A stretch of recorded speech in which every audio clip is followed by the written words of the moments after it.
All right, all right. Welcome, welcome, welcome once again. Black men declare. Good morning, brothers. Good morning to our brothers and our sisters. J. Rogers here, Mike Side. We are Black Men Declare. We want to make sure our narrative is heard by all the people. We welcome our brothers this morning. William Tell and Denmark VC, Dr. DeBoy. I know Dr. Ben won't be with us today. We just thank God for having an opportunity to come together. Well, brothers, I'm going to be honest. I see more turmoil, yet more opportunity than I've ever seen in my time on this planet. So much confusion, yet at the same time, so much opportunity. And I think, feel, and believe that's how we have to look at it, is that there's significant opportunity right now. And this is what we must be sharing with our young people. Can't get into a pity party, can't get into woe is me. We got to be thinking in terms of what can we do to leverage and take advantage of what's going on here, not only in America, but around the world. So I'd like to hear some opening statements from our brothers today, just short opening statements, is that as you look around the world right now, not only here in America, but all over the globe, I mean, is there any particular thing that has caught your attention, in America or any place around the world during the course of this last week? Just open it up for just an open brainstorm. Well, greetings, Dr. Rogers, to you, and greetings to our sisters and brothers of Black Men Declare. I would say for me, what has recently captured, and we somewhat spoke about it not too long ago, is the fact that 47 continues to write these executive orders. And until people realize that these executive orders are nothing more than just the wishes of the president and they're not actual laws, we're going to continue to allow this bully to bully not just American people, but now he's trying to extend his tentacles all around the world with these different tariffs. And we know that tariffs can be good, but the way that he is trying to enforce them, that's to bring disruption. So I see these executive orders just flying out and hurting people.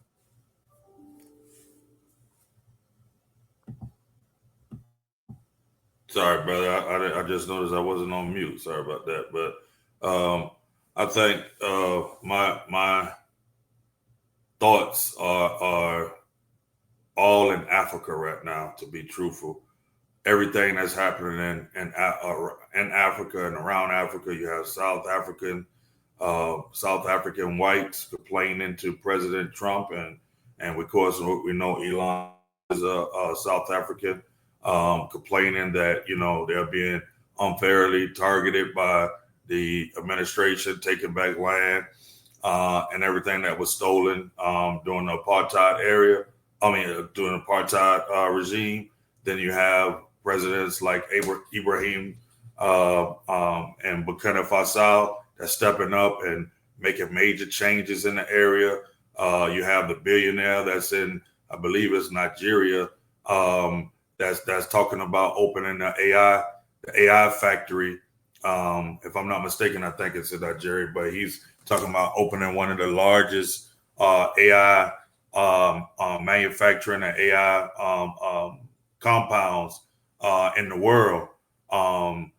So there's a lot of moving parts on the continent, man, and I'm just looking for ways that, because they're inviting us, how can Black Americans take part in that growth and help out the continent. So that's where my mind has been for quite some time.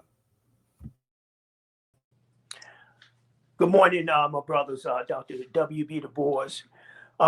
What's worrisome to me is a functioning government where You have the three branches of government where the executive is trying to overrule all the other branches of government, and it just shows that it's not functioning the way that it was set up to be.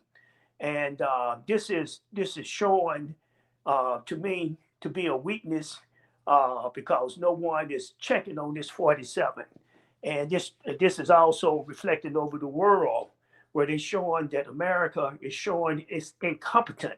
When you have the Secretary of Defense and all of the national security advisors doing this, they call this signal chat. It's showing the inexperience, the dangerous thing that Trump it start from the top, disregard of intelligence, security, and so that this is showing the world that the United States is not a functioning government as of now. Where Namibia, the country of Namibia, is saying, "Hey, you know, America is taking us for granted, so we go put in a visa. They just can't come over here and do what they want to do." Talking about Americans, so they're showing over the world now is spreading the weakness of America. Wow, powerful subject matters, brothers. And I was been thinking myself on a global reality, the NATO versus the BRICS, and how the US of A can kilter that particular group one way or the other, and whether or not this really is the trump card that 47 is playing. Is that, hey, like saying, I'm going to go out on this broken limb. And at the end of the day, NATO, you haven't been putting nothing in the kitty. You haven't put your share in. And so I'm going to take my ball and go home. And at the other side of the table is, hey, BRICS, if you could let me into your party, look how much power we would have. We could truly then dominate the world. And remember, when you look at the BRICS group, they don't necessarily have the same kind of perspective at government and the governance of the people. So a lot of things going on, brothers, locally and also on a global basis. So let's get started, Dr. Till, and think about these executive orders that you mentioned. The thing that comes to mind for me is like what they say, like the tail what the tail wallet and the dog whatever it is. Why is it that people have responded affirmatively to these orders when these orders really don't have the power that they have been given? Why is it that people just from the jump and said, no, I'm not agreeing with that? What's your thoughts? Why are we seeing more resistance to these orders? Well, when you look at the history, there have been more executive orders signed in the last maybe 4 administrations than in total. We understand that this is something that started off in the 70s, and over years, the American people have been groomed to kind of accept these as law. If we go back to our civics class and training, we would understand that. And a lot of people have not been taught that. And then with the attitude that 47 has had, he has surrounded himself with people who enforce now these executive orders, who will now say, yeah, this is the way it ought to be. And it's almost like a brainwashing or a great convincing that these are laws, that these are the way that it ought to be. And until there will be groups, because I don't think it's just the Democrats, but I think there has to be multiplicity in group efforts to push back and say, hey, this is an executive order. you know it's really no powerful than the paper that it's written on. And until groups of people come and stand up to him, that's it's gonna always be. And then my future prediction is that he is going to try to persuade even more people to say, hey, why do we need to have Congress to make laws when I'm the one that's in charge and I'm writing these executive orders? So my word should be the superior word. And the last time I seen that happen is when people had a king. And when the Okay. king decreed, that was even the king could not go against his own decree. He would have to have another decree to go against it. So I think that's his mindset and ultimate goal. Well, you said something there that I like for Denmark to deal with. Denmark, how much of this executive order thing that you think really is more along the lines of predictive programming to see, okay, I get my toe wet. Let me see if I can get my whole foot in there, like you were indicating, Dr. Taylor. But Denmark, what's your thoughts on how much is predictive programming involved in this process of executive orders? Well, let me first say peace to my brothers and my colleagues in this fight for truth, freedom, justice, and equality. I think that's exactly what it is. It's a measuring. It's almost like putting a frog on the stove, and you turn it up to one. You turn it up to two. Frog doesn't move, but by the time the frog notices that it's on five, it's too late. He's already boiling, and I think that's where we at in America. Is that this regime, I'm not going to even call them a government, this regime with Trump and his cronies are trying to see how far they can push the dial, how far they can turn it up.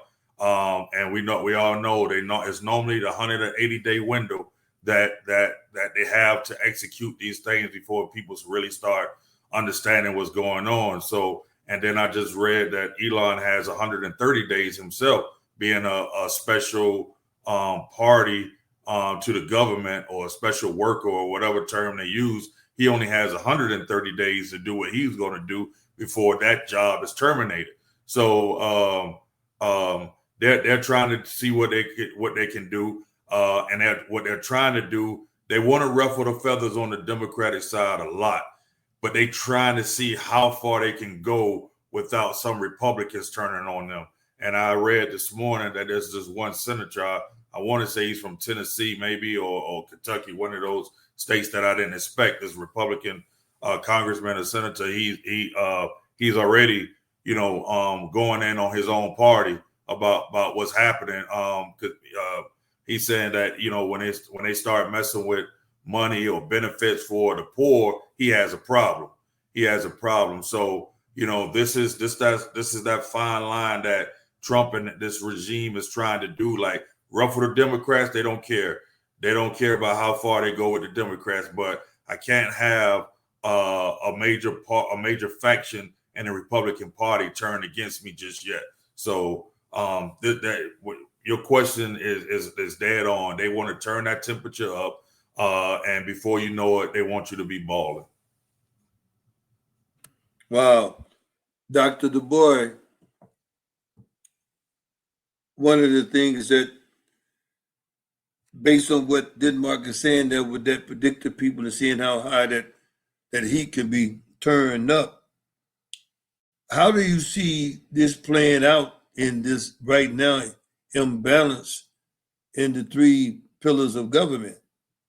I mean, if the last pillar, theoretically, the judicial branch, just this past week, basically this regime refused to follow their orders. And I don't remember hearing of anyone being found in contempt of court or anything like that. But if, in fact, is this another example, even yet so, of the predictive programming and the challenge to show that, hey, in reality, the Congress nor the legislative nor the judicial branch of government has any power over the president. That he just has immunity in all situations. How is this going to get resolved? You got any thoughts on that, Dr. Du Bois?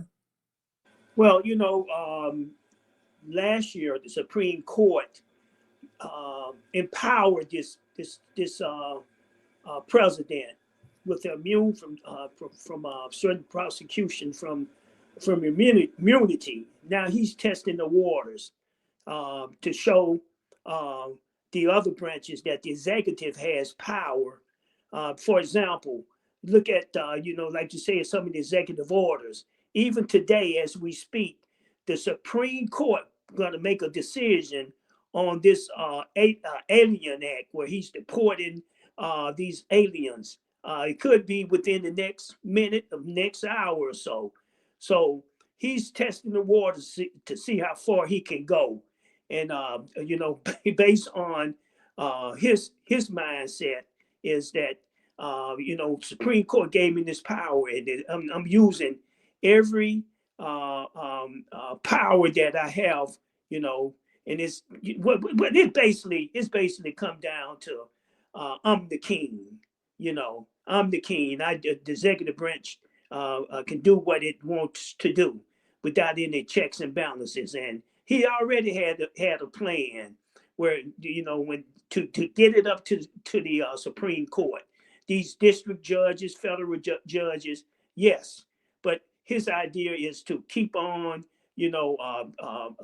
doing rebuking what the federal judges says, and to get it up to the Supreme Court. That's his pet peeve, what he wants to do, and we're going to see what the Supreme Court going to do today on this the Alien Act. Say that in love. Yeah, you got to go a long way to come up with an Alien Act or something like that probably has no precedent whatsoever, especially when there is no form of jurisprudence applied to the situation. Makes no sense. But Denmark, quick question. When we think about, what's going on over in Africa, and especially when you look at 47 trying to come out and say that the South Africans, whites were being treated unfairly. How do you reconcile a mindset of that, like that? Well, right here in America, we got all kind of issues of housing discrimination, even in 2025. We got all kinds of situations where the poor have to go and lay on the streets and so on and so forth. But what are you liking? Because I'm beginning to like what I'm seeing and hearing that's coming out of the African leaders. What do you think is a key indicator for us in America to know that the timing is right now, that our brothers and sisters in Africa is saying, okay, why don't you bring some of those talents here, and let's see if we can make something happen exciting. Oh man, that's a great and powerful question, because I, like you, are watching and trying to see that timing for myself, timing for the nations in Africa, just to measure, are they really ready for what's ahead, and we got to be straight up. It's not going to be easy, because white supremacy would not die. They're not going to die just because Africa is rising. They're going to try everything to divide and conquer those nations. As they begin to rise, they're going to try coups, and they're going to try war. They're going to try a lot of things, but we cannot be afraid of that. And my measuring stick personally is, because I have so many people that I know that have made that journey that's been there for 3, 4, 7, 8, 10. There's one lady, and I haven't heard from her recently, but I know that she's been in and out of Ghana for over 20 years. And then there's a Muslim brother Minister Akbar, who's been in and out of Ghana for almost 40 years. That's in the Nation of Islam. But you know, so the timing it's a personal thing. Are you ready spiritually, financially, mentally? Are you ready to make that change? Can you handle not having some of the things that America used as trinkets and silver and gold pieces to dangle in front of you to keep you happy, to keep you satisfied? Because that's all, when you really sit back and reflect on your life, that's all that they have done. Dangle trinkets, silver, pieces of silver and gold in front of our face and say, hey, are you okay? You know, we want to make sure that our once slaves are still okay, because we don't want no uprising here, and we definitely don't want you to connect with any other person that's that's overseas. That's always been their strategy. So I think it's really at this point, because we see so many people in our nations rising. I think at this point it's just a matter of a personal choice. Powerful. That is powerful. A personal choice. And you mentioned something that we may need to make a transition amongst us here in America. I was reading something yesterday. I want to read you this list of what they say, and then, Dr. Till, I'd like for you to address this. This is a list that said 10 worst assets that you could have, right?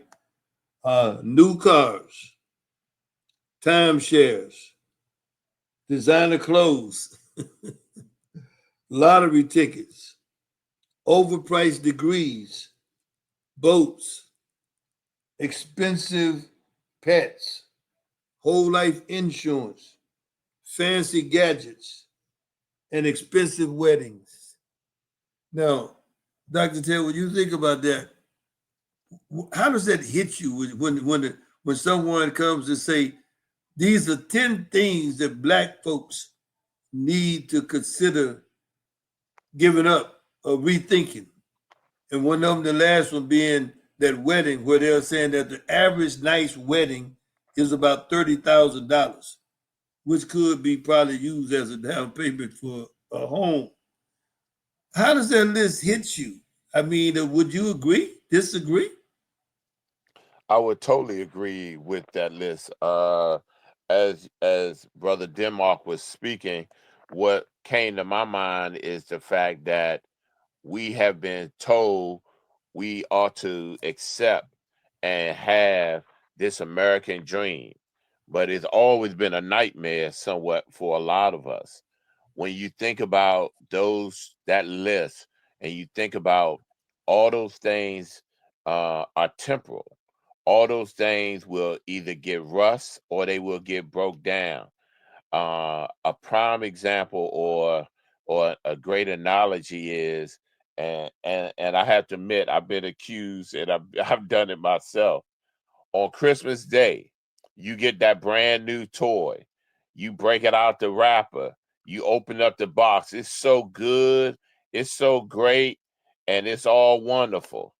And a week later, it's over in a corner collecting dust. When you think about that list, a lot of those things that's on that list are just like that gift, or just like that toy on Christmas Day. It's all great when it's shiny, but when you're talking about maintaining, when you're talking about taking care, when you're talking about over time, when you're talking about the things that when it breaks down. I've never been married, but I know that the two times that I've been engaged, I've always said that I wasn't going to have a big wedding. What I've noticed how a lot of other people would do is, instead of having a great wedding, they would have a smaller wedding or gathering and then they will use, like you say, that 30 or 40,000 and put down on a house. Or they will not just take a weekend vacation, honeymoon, but they'll go away for 2 or 3 weeks. And I've met couples on trips, and you say, "Well, how long y'all been? We've been here 2 weeks, and we got one more week." And I'm like, "Wow." And they was like, "Yeah, that's the problem with you Americans. Y'all don't value your vacations. You are always work, work, work, and you got to get away and enjoy life. And we just came as one, so we're gonna take these 3 weeks and enjoy each other." So that's what I'm striving to get to. Okay. Well, we're gonna be checking that out to see if you're gonna have that big old wedding or you're gonna be just going down and making it legal. And we're praying that you're gonna go down and make it legal and not have to get invested in all of these assets that don't really create that much value per se. Think about a diamond for a moment. What utility is a diamond? We create the utility, we create the value. Now it can be a great glass cutter, but at the end of the day, in reality, I mean, it's a man-made creation, right? It's not something that how would you say has extreme value other than your ego, a woman's ego. Because what you gonna do? You can't eat it. I mean, if you ingested it, my goodness, look at the value you've lost. Because, and that's another piece that's going back into our overall segment. We as people, the whole idea here is we got to get back to a prioritization. And that prioritization should be, where am I going to live? We should be thinking, I think, over the next 2 to 5 years, am I going to have researched an area including Africa, where I might relocate or I might visit. I might spend half the year there and half the year. We're at a time where we got to come out of the comfort zones and begin to explore the beyond. And I had a conversation just the other day with one of my daughters, and I said, don't even think about capping yourself to America. I mean, you're young. I mean, consider the whole world, because you know you cannot get trapped into, well, this is it, because this may not indeed be it. And so that gives me, think about some of the people, and I'm gonna come back and ask you this one, Denmark, because I know you know some people in this particular.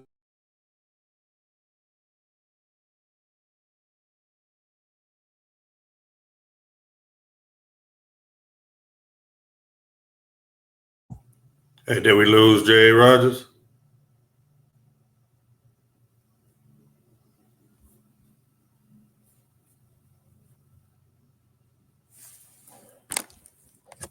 William Tell, are you there?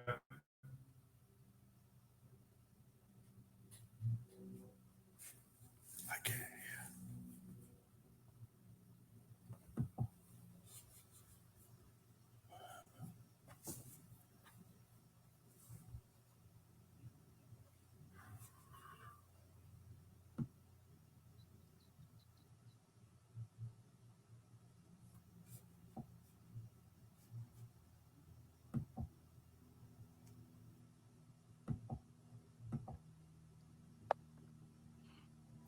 Well, I believe that Dr.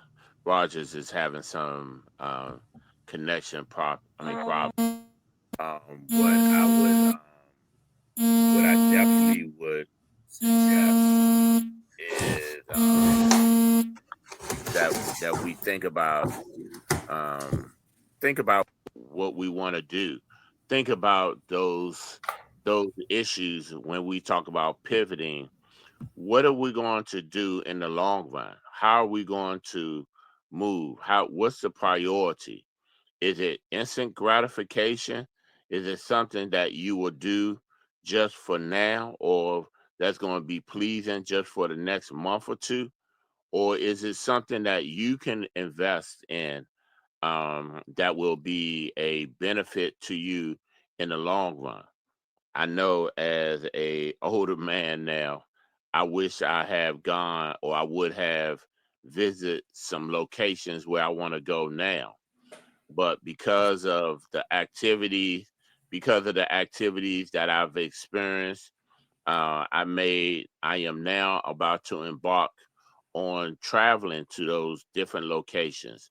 But I definitely encourage, just as Dr. Roger has, encourage our young people to travel, to not just travel, but to go out and explore, to go out and venture. Don't get caught up in just what's in your city or what's in your region, but expand your mind, expand your territory, expand going out learning other cultures, but maintaining your culture and understanding how your culture can be a great benefit. So we definitely have to prioritize what's important to us and what's going to be beneficial for us and for the culture. You know, Denmark, we talked about this before, but I think it's worth mentioning again because it could go into that connection, a precursor or a standalone. And that's the migration back south by black folks and whites, but led most of the time by black folks coming out of those urban areas because those manufacturing bases have been eliminated. And so as you look at this South, what's the blending and the mixing do you see or anticipate as this migration continues? I know you know some of us live in Georgia. We've seen it. We see the migration of people coming in. How do you think that's going to impact on the folks that's been here? They never left. Now, so some of the folks left, and now they may not be coming back in the same generation. They may be one or two generations later, but they're coming back to the South. I see it as a pretty positive, but I understand that there still is some friction just amongst us as people. What's your perspective on that? I think for me, I think one of the first immediate steps is a greater number of people moving to the southern states where we already are, or southern cities where we already dominate and continue to put in place black cities and have our control. And we know that all politics is local in America, so if we can control that. And then have those leaders put pressure on those black leaders to make connections to Africa and to cities and states or cities and regions of Africa, and then you have a pipeline of exchange. And I know that the Republicans they got on the is it the mayor, the mayor of California? I think it was the mayor, the black woman. When the fire happened, she was in Africa. She was making connections. You know, for us, that's a positive thing. And we can't be afraid of what white media is saying when we see our leaders over there doing business and creating opportunities. You know, so I think one, again, moving back to the South is a great first step. But two, we have to have forerunners. And thankfully, I'm thankful. I have to say it. I'm thankful for the knowledge and wisdom I gained some 20 plus years ago, being in the groups that I am. Being in those groups has exposed my mind. I had no mind, much as I love Africa, much as I love black people, that never even was a consideration. But some 20 plus years ago, when I'm seeing people, I'm like, where's this brother? Where's that brother? Oh, they're over in Africa. They'll be back, you know, for a few months here, a few months there. You know, been going in and out of America for years.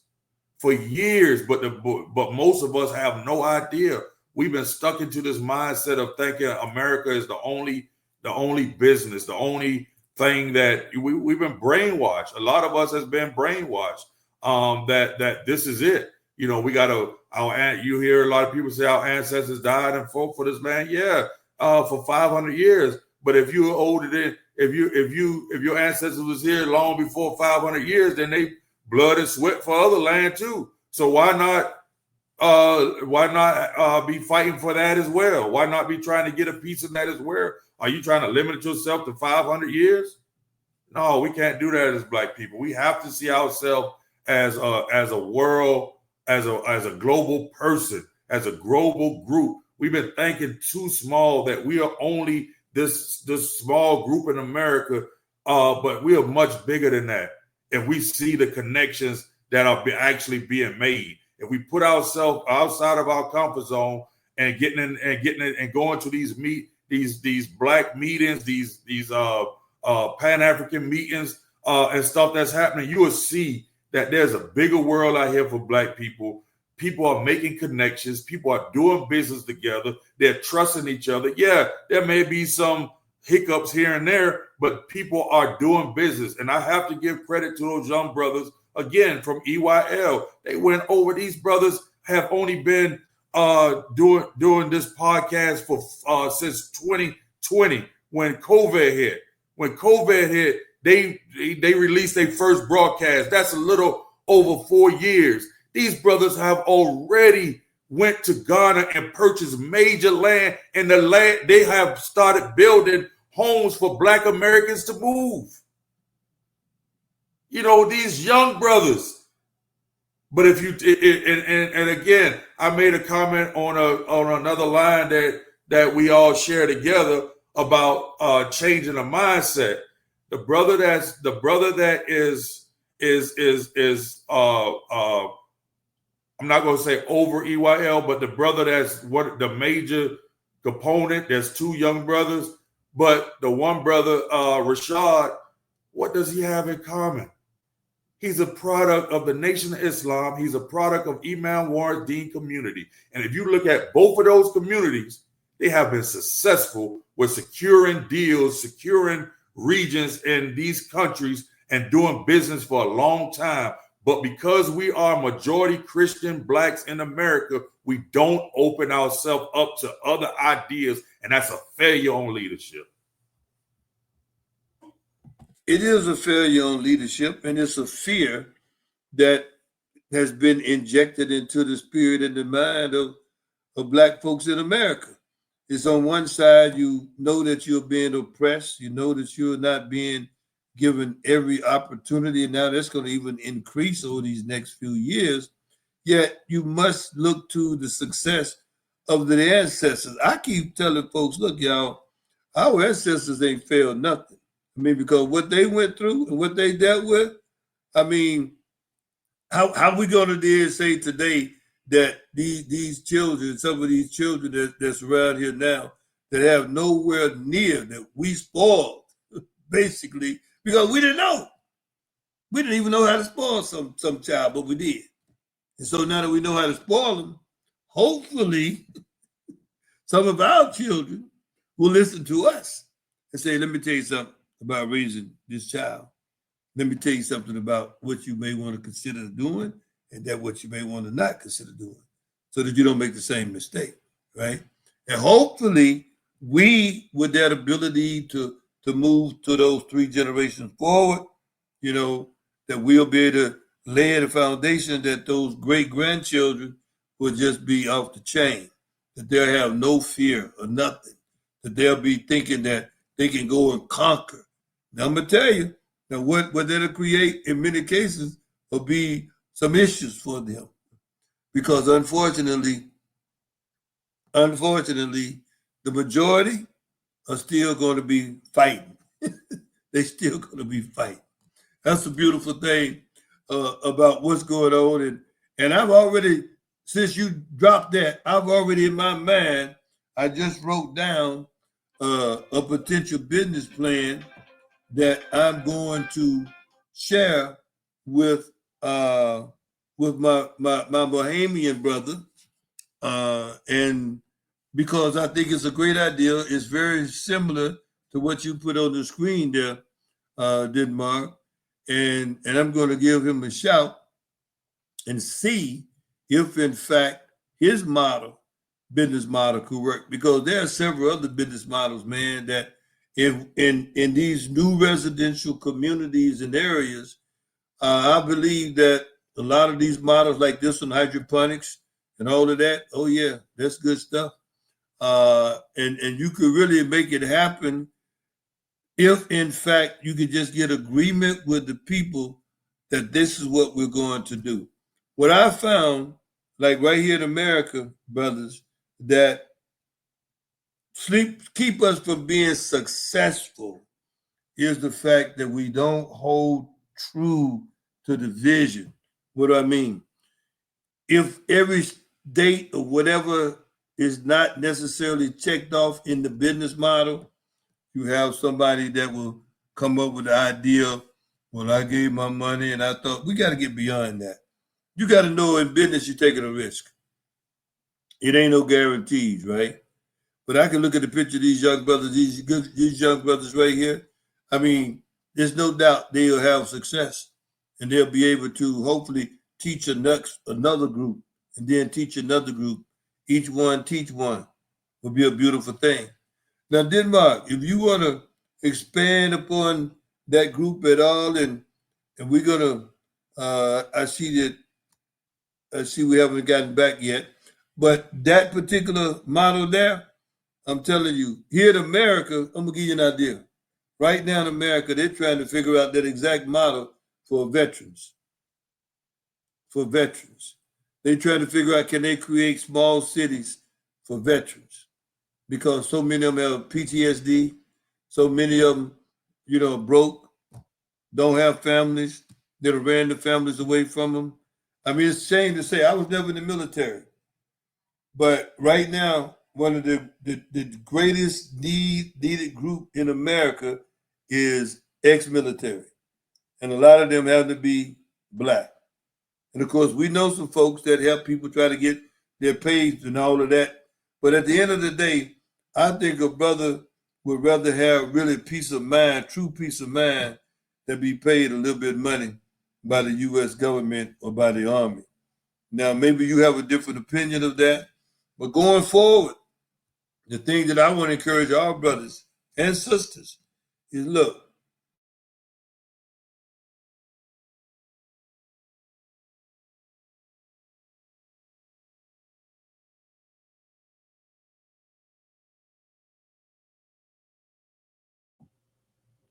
Did we lose Dr. Rogers again? Go ahead, William Dale.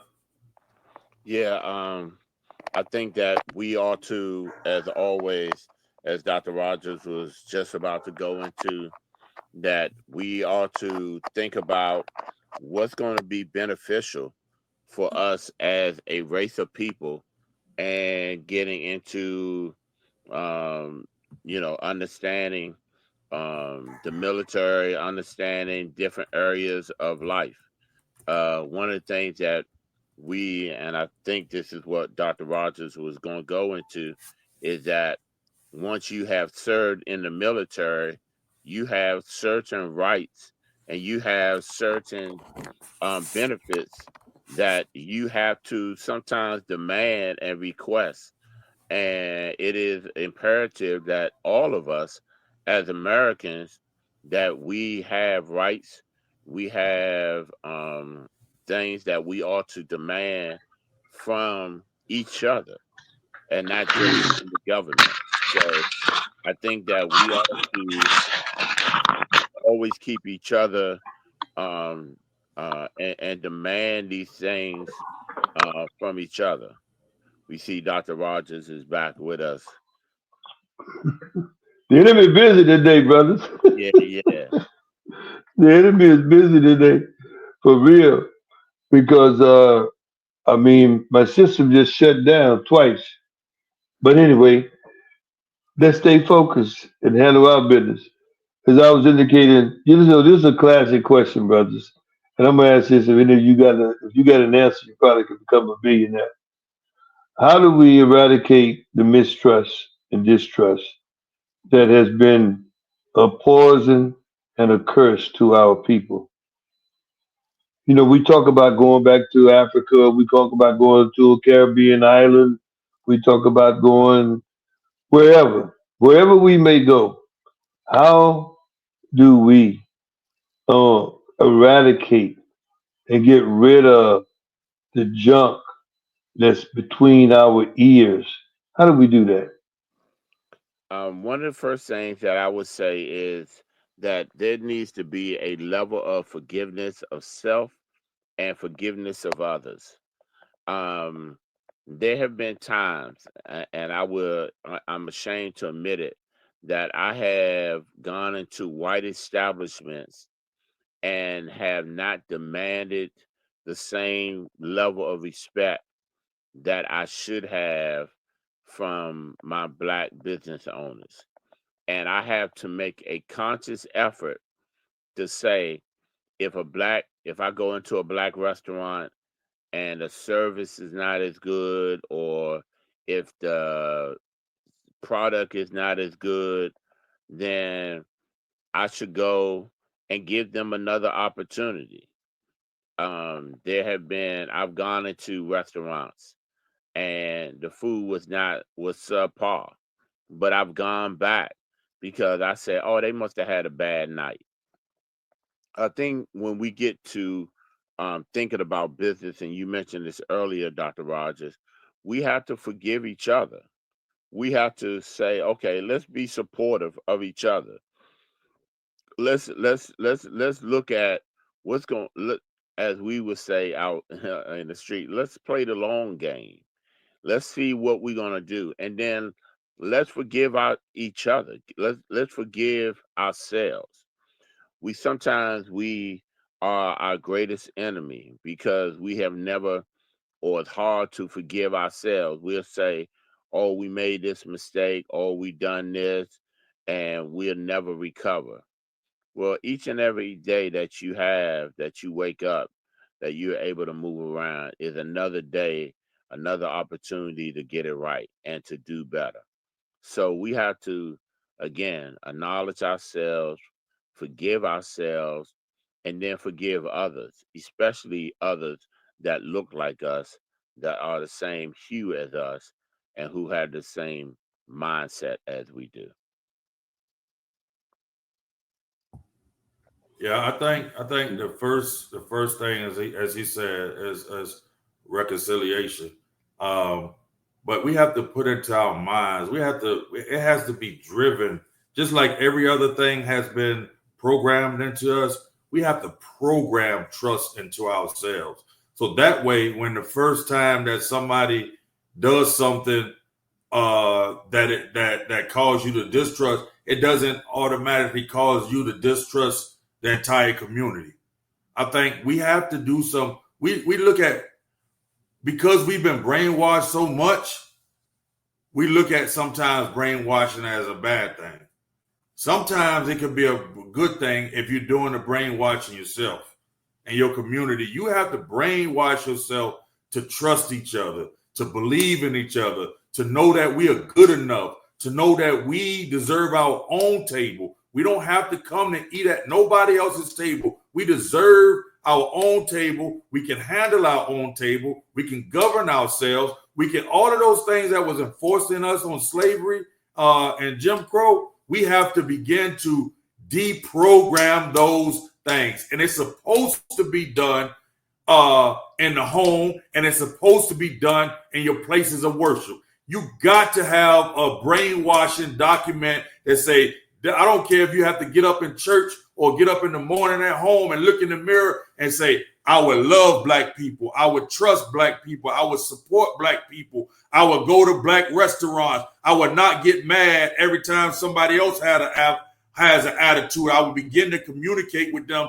to let them know why I feel like I feel, but say it in the proper way. We have to have those type of things in order to get rid of some of this damage that has been done to us. They brainwash us every day, and we sit by and entertain the devil right in front of our homes with our TV. without the media. They social media, they programming us every day. And then as soon as we start talking about loving each other, and somebody got something to say. Well, let me tell you something, brother. Let me add a piece to that. Actually, the book says study it both day and night and observe to do everything written therein, and you will have success and prosperity. That's a brainwashing process. That's a programming process. That's a processing process. And it's necessary because out of sight, out of mind. Just had a situation just today. Hadn't seen a brother in actually since college. Was my freshman roommate in college.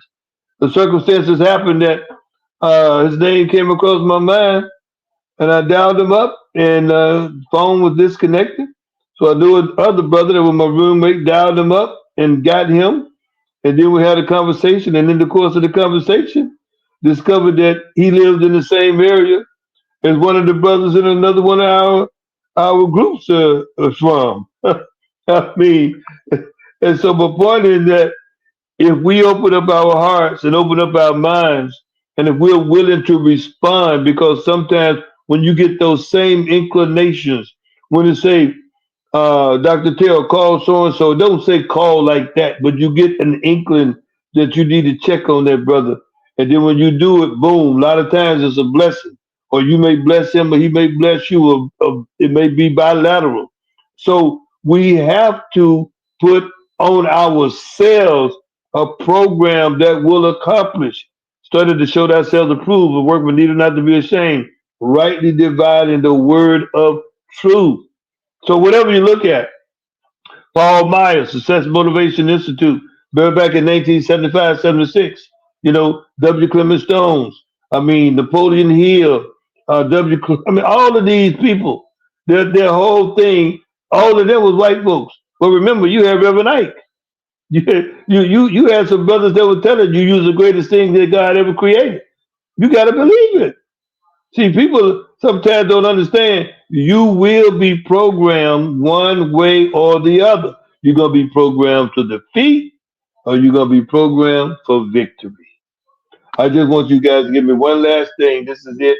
1 minute on why or what are you going to do after this conversation, after that just emerged? What are you going to do to establish your own personal self programming process? What are you going to do from that injection? And that's how it works. From that first thought from Denmark on self programming, what are you going to do from today? Um, I'm going to continue to support my Black businesses, but I'm going to take it even a step further. I don't normally go and give suggestions on social media. I'm going to start going on social media and suggesting different restaurants or different products or different people to deal with. I think that that's the next level that I need to take this supporting. I can talk about other stuff, then I could talk about this. If I go to a good restaurant, if I have a good product that's being produced by Black people, I ought to share it with as many Black people as I know, or just people, and say, hey, this is somebody you can trust. This is a product that's good, that's beneficial. So for me, that's what I'm going to do. I'm going to be better at advertising those Black businesses. I think for me, I started this process a while ago, but I need to amp it up even more. I need to amp it up. And my thing has been knowing that I am good enough, knowing that I am what God created me to be, no matter if I'm still in the process or I have completed the process. I am enough. My family is enough. My community is enough. I'm going to continue to read Black philosophers, Black thinkers, continue to connect with Black people, no matter what the religion, or no matter what the creed, whatever, continue to try to connect and make connections and know that. And again, one of the things I must put on my self-preservation is not hate. Self-love is not hate. And I think oftentimes in our community, people have started to think like if you're talking about being proud to be Black or supporting Black or doing this, it's you hating other people. No, they ain't got nothing to do. You love yourself so much and your community so much, you don't have time to think about nobody else. That's where I'm at right now. And you know what, brothers? Prior to getting on today, that's what happened. I said to some brothers, I said, look, man, we now at our age with this technology, there's no reason we can't get on a Zoom call and have some conversations and get caught up and find out where everybody is. That's the first step. And to see what kind of commonalities we may have to move such agenda as we're discussing ahead. The second piece is not to think, feel, or believe that I have become too old to entertain or to give consideration to move to another country, uh, another city, or whatever. You're not too old. And the last thing would be to make sure that I encourage older brothers to know and understand they have a lot of knowledge, a lot of wisdom, and they got to come out of those mental bars and those mental chains and open up their minds and let their thoughts freely flow because many of them have great ideas, they have great input, and then most of all, coming back from where I came out of, a lot of them have skills that they can teach to young brothers if the young brothers and them can get rid of this theoretical alleged generational gap. That's my hope. That's my prayer. And brothers, based on what you just hit us with, I'm excited because we're on a path. We want to let people know and understand that look, we should not be down in the dumps. To go back to our original thoughts when we came on, we should not be down in the dumps. We should be thinking, how do I now leverage this? If we're someone that now you got a new job, now you retired, now you came out of your thought process should be, how can I convey? How can I bridge my skill set? How can I do that to take care of myself and my family today, tomorrow, and for my next 50 years on this planet? What do you think, brothers and sisters? This is just Black Men Declare. We are here just to share a perspective that we fight. We're not getting out of the ring. We're going to continue to do what we need to do. We've been programmed and bamboozled far too long. It's time for us to get in the ring. It's time for us to go a few rounds. And if that means we've got to be uncomfortable for a minute, we got to remember our ancestors. They were uncomfortable for a long minute. Till next time, this is J. Rogers, Mike Side, saying peace and love.